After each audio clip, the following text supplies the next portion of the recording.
They called him Mr. Mupban and laughed as he cleaned their floors. But the janitor they mocked was actually the founder's son, and he was about to become their new boss. Welcome to a story of humility, justice, and the ultimate comeback. For more interesting stories, follow Revenge with Odessa. I gripped the mop handle tighter as laughter echoed through the marble hallway of Sterling Holdings. 3 young executives in expensive suits passed by, their cologne mixing with the smell of floor cleaner. "Look, it's Mr. Mopman," one of them called out, and they all burst into laughter. I kept my head down, moving the mop in steady circles across the pristine floor. The burning sensation in my chest was familiar now, almost comfortable. They saw a janitor, nothing more. But my eyes caught every detail around me. I noticed how they wasted company resources, how they treated the reception staff, how they spoke when they thought nobody important was listening. I was watching. I was learning. And they had no idea who was really standing before them. The humiliation they threw at me daily was building something inside me, something they would soon discover. For now, I was just the invisible man with the mop, and that was exactly where I needed to be. The conference room doors swung open as I pushed my cleaning cart past. I should have kept walking, but voices inside made me pause. "That janitor is so pathetic," someone said, and cruel laughter followed. My hand froze on the cart handle. Before I could move, Mr. Collins, the regional director, spotted me through the glass. His face twisted into a smirk as he deliberately knocked over his coffee cup. The dark liquid spread across the polished table like a stain on my dignity. "Well, don't just stand there," he barked, waving me inside. "Clean it up. This is what you were born for, isn't it?" The room fell silent except for a few nervous chuckles. I walked in slowly, grabbed my cloth, and wiped up the mess while 12 pairs of eyes watched me. Mr. Collins leaned back in his leather chair, arms crossed, enjoying every second. "Good boy," he said when I finished. I met his eyes briefly before leaving. He had no idea what he had just done. The storage room in the basement became my sanctuary during lunch breaks. Surrounded by old files and forgotten furniture, I could finally breathe. I pulled out my wallet and unfolded the photograph I kept hidden there. The edges were worn from years of handling. In the picture, a younger version of me stood beside my father outside the very building where I now mopped floors. My father, Marcus Sterling, had founded this company 30 years ago. His hand rested on my shoulder, pride shining in his eyes. "I'll finish what you started, Dad," I whispered to the image, my voice cracking slightly. He had built Sterling Holdings on principles of respect and integrity. Now it was rotting from the inside, infected by people like Mr. Collins who valued power over people. I folded the photo carefully and returned it to my wallet. My mission was clear, even if nobody else knew it yet. Mrs. Helen, one of the older cleaning staff, cornered me by the supply closet on Thursday afternoon. Her kind eyes studied my face with a mixture of curiosity and concern. "You're different from the others," she said quietly, glancing around to make sure we were alone. "The way you talk, the way you carry yourself, you seem educated, too educated for this job." I smiled at her, appreciating her perception. Most people looked right through me, but she actually saw me. "Just cleaning up old messes, Mrs. Helen," I replied, keeping my tone light. "Sometimes messes are bigger than dirty floors." She frowned, not quite understanding but sensing something beneath my words. "Be careful, dear," she finally said, patting my arm. "This place eats good people alive." I nodded, touched by her concern. If only she knew that I wasn't here to be eaten. I was here to change the entire menu. Monday morning brought an announcement that sent ripples of excitement through every department. Sterling Holdings was launching its biggest expansion project in company history, worth millions of dollars. Mr. Collins stood at the front of the all-staff meeting, chest puffed out like a peacock, taking credit for the entire initiative. "This is my vision," he declared proudly, his voice booming through the auditorium. "My leadership will take this company to unprecedented heights." I stood at the back with the other maintenance staff, listening carefully. What Mr. Collins didn't know was that the board had secretly appointed a mystery evaluator to oversee the project. Someone who would assess not just the business plan, but the leadership, the culture, the treatment of every employee from top to bottom. I watched him bask in applause and admiration, completely unaware that his empire was already under investigation. The evaluator was closer than he could possibly imagine, watching his every move, taking careful notes. The cafeteria lunch rush was always the worst time for people like me. I sat alone at a corner table with my sandwich, trying to enjoy 15 minutes of peace. Sophie, Mr. Collins' assistant, approached with her tray. She was young, ambitious, and cruel in the casual way that people are when they've never faced real consequences.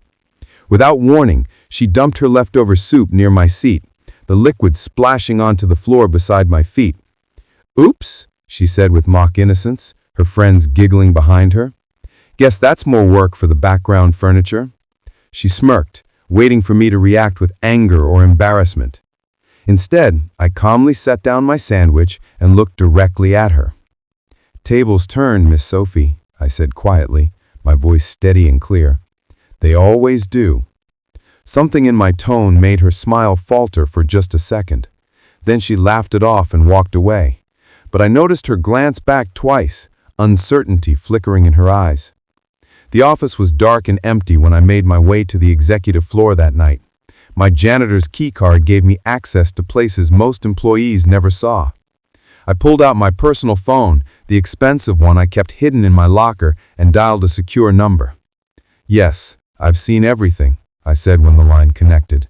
The voice on the other end belonged to someone I trusted completely. Their leadership is rotten to the core, the way they treat people, the shortcuts they take, the culture of fear and mockery. My father would have wept if he could see what his company has become. There was a long pause before the response came. "Then it's almost time, Marcus Jr. The board is ready when you are." I looked out the window at the city lights below, feeling the weight of what was coming. Soon, I promised, very soon. The memory hit me without warning as I cleaned the executive bathroom. Suddenly I was 17 again, sitting beside my father's hospital bed. His face was pale, his breathing labored, but his grip on my hand remained strong. "Listen to me carefully," he had said, his voice weak but firm. "Sterling Holdings will face challenges after I'm gone. People will try to twist what I built into something ugly." I remembered nodding, tears streaming down my face. "Don't take revenge with rage," he continued. "That only creates more poison. Instead, rebuild the right way. Lead with integrity. Show them what real leadership looks like. Then justice will come naturally." Those words had shaped everything I'd done since. This wasn't about revenge. It was about restoration. I blinked, returning to the present, my reflection staring back at me from the polished mirror. My father's son, carrying out his final mission. What most employees didn't know was that the board of directors had been quietly concerned for over a year.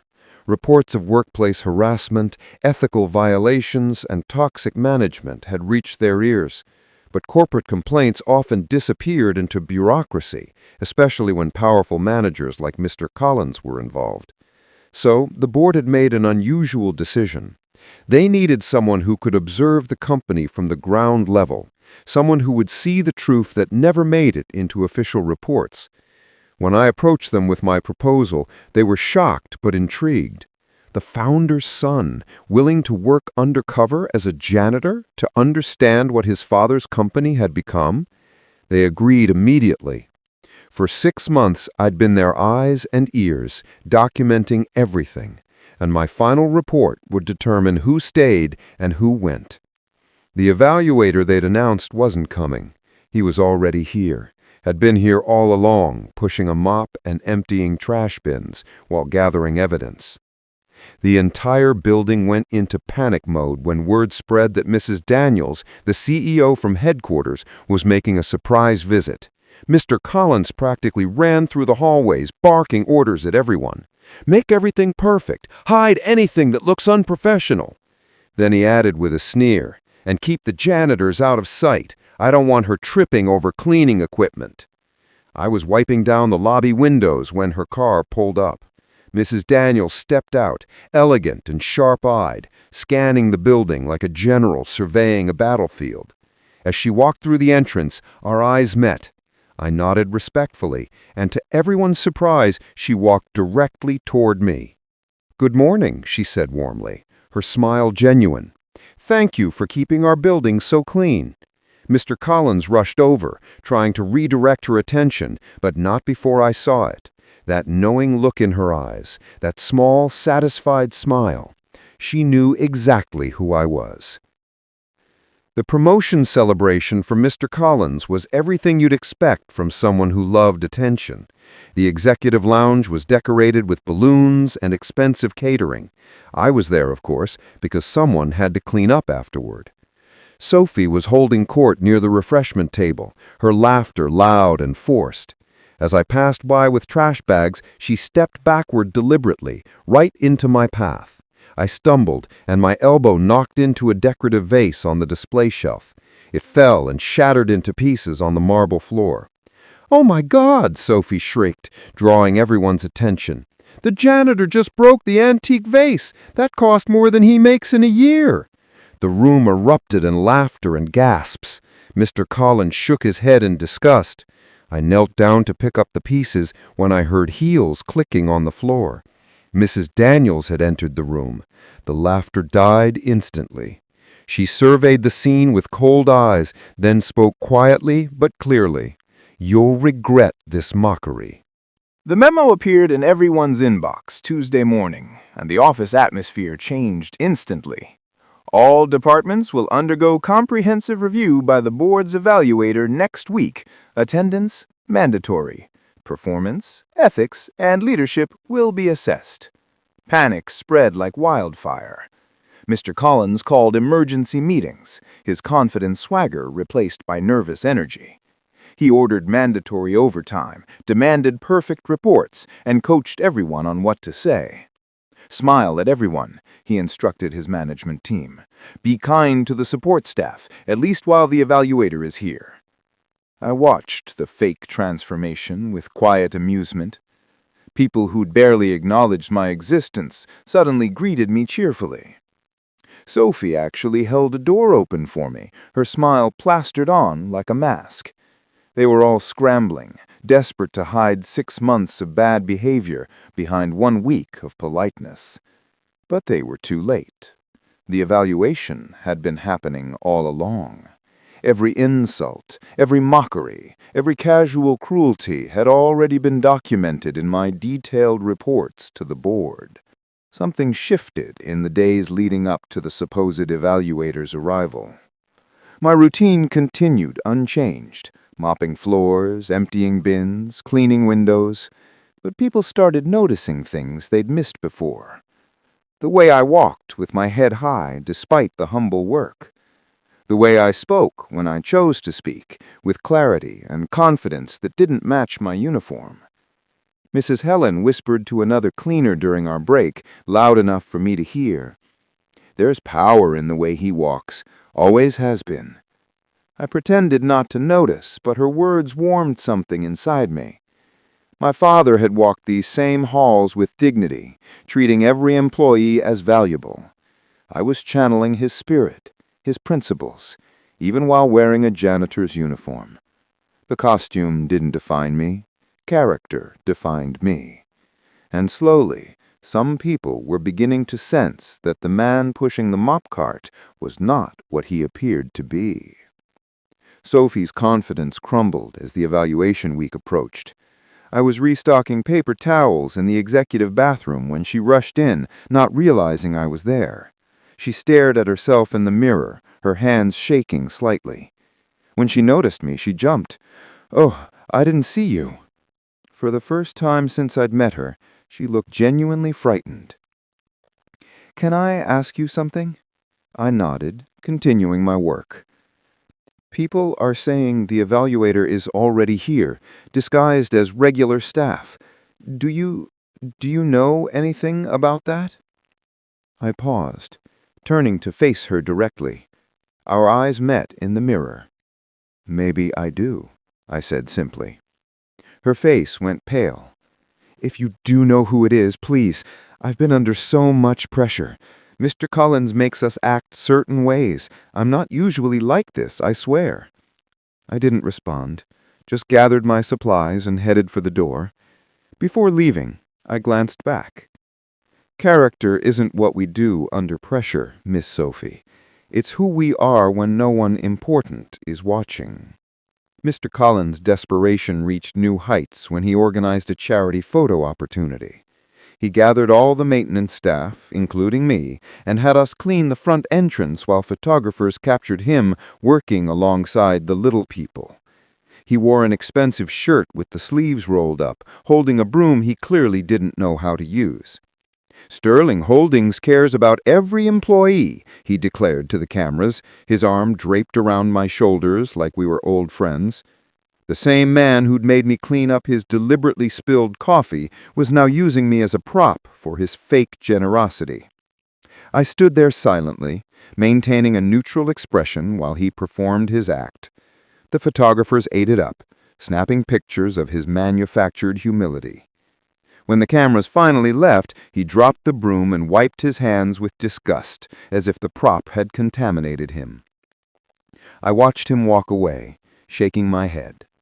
He was digging his own grave and didn't even realize it. Every false move was another nail in his coffin. The evaluation day arrived with unusual fanfare. The entire staff gathered in the main auditorium, nervous energy buzzing through the crowd. Mrs. Daniels stood at the podium alongside several board members I recognized from my private meetings. Mr. Collins sat in the front row, his practiced smile firmly in place. "Thank you all for gathering," Mrs. Daniels began. "As you know, we've conducted a thorough evaluation of this regional office. Today, we'd like to introduce you to the person who's been overseeing this assessment." Mr. Collins straightened in his seat, preparing to shake hands with whatever stranger walked through the door. "Everyone, please meet our undercover evaluator." Mrs. Daniels gestured toward the side entrance.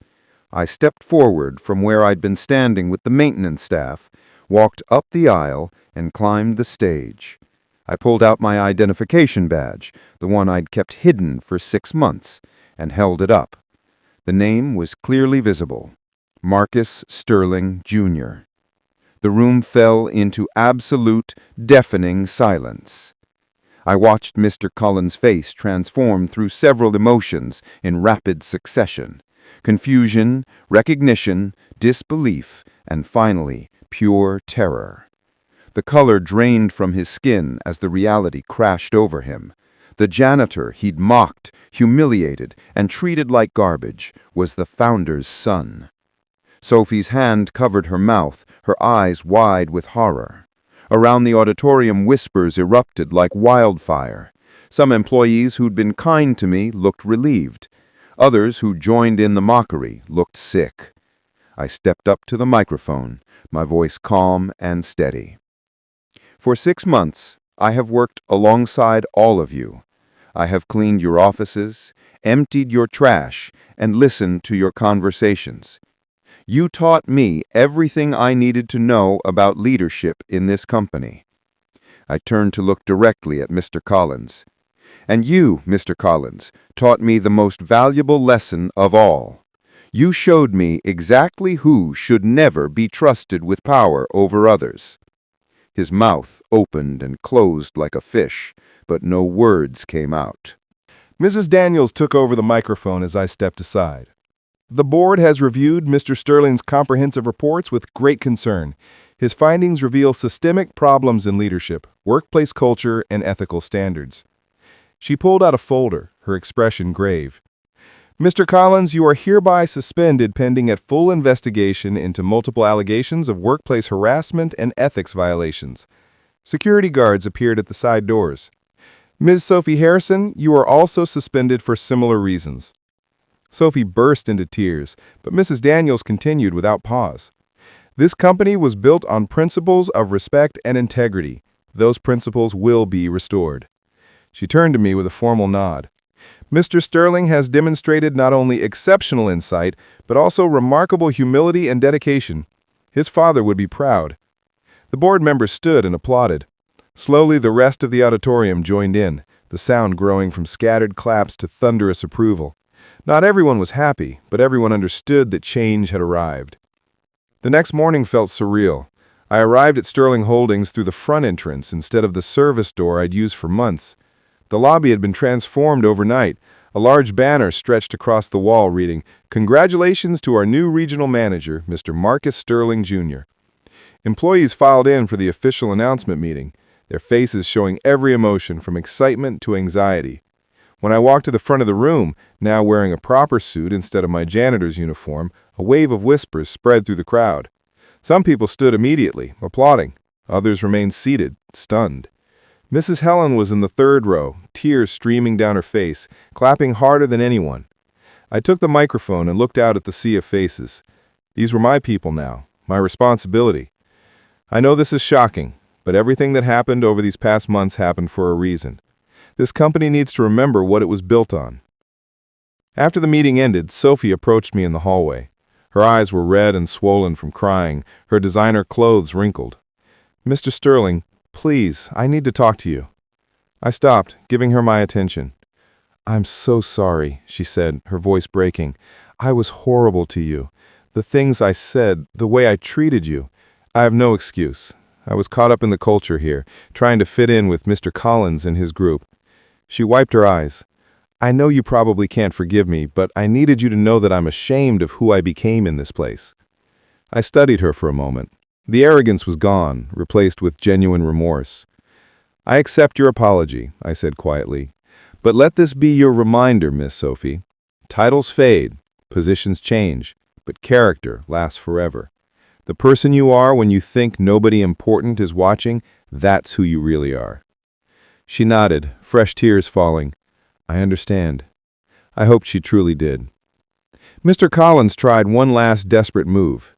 He showed up at my new office late that evening, bypassing security by claiming he had forgotten personal items.